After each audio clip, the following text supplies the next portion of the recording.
May Day, I'm sure you know, comes from the 1880s in the United States, when workers there were fighting for the 8-hour day against the ruthless exploitation of capitalism.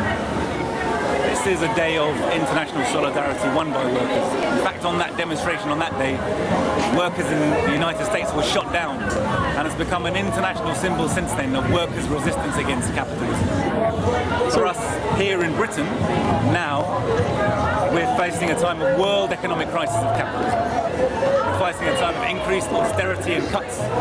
After the Second World War, the British have enjoyed good standards of living. They've enjoyed a national health service, good housing conditions, and they've been told that life will be good for working people under capitalism. But increasingly now, as capitalism is facing crisis, as it can't sell the goods it produces because it's impoverished the masses of the world so much, it's unable to offer a decent standard of living to working people, and cuts are the order of the day.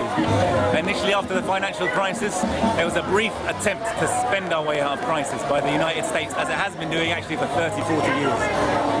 But now is a time where we're facing a recession similar to the 1920s and 30s, and imperialism, to save its super profits, is desperately trying to depress the conditions of workers at home and wage increasingly ferocious wars of colonialism, basically, against the recently liberated nations of the third world. And again, wherever the working people stand to fight capitalism, they find themselves facing US imperialism and our own oppressors, British imperialism. As we look around here, you can see London is faced with monuments. India House down the road, Canada House, Quebec House. Everywhere you look, we have the symbols of empire won by 300 years of British colonialism.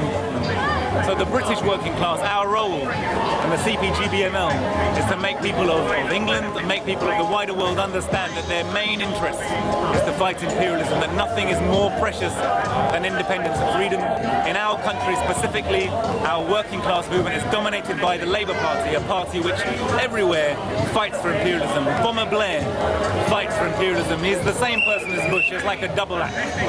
And yet this is the Labour Party we're told is socialism. And even today, because we have a Tory administration in power, so many of our union leaders and so many of our political leaders say our main task is to vote out the Tory party and to vote in the Labour Party. But tell us what we gained from 13 years of Labour administration. War on Yugoslavia, war on Sierra Leone, war on Afghanistan, war on Iraq, war, imperialism abroad, war for oil, arms manufacturers and oil monopolies made the running. At home, cuts and austerity measures, the same as we face now. This is what capitalism offers working people. This is what May Day is. It's a sign to increase our resistance, to break the link with Labour, specifically in our country.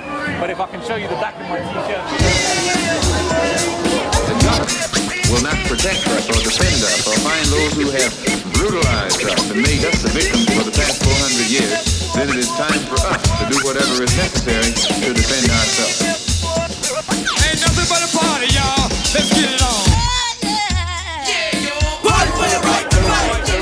So to support the resistance, to fight imperialism wherever we are, as our comrade and loved and much lamented comrade Ho Chi Minh said, nothing is more precious than independence and freedom. So I send my revolutionary salute to you all on May Day.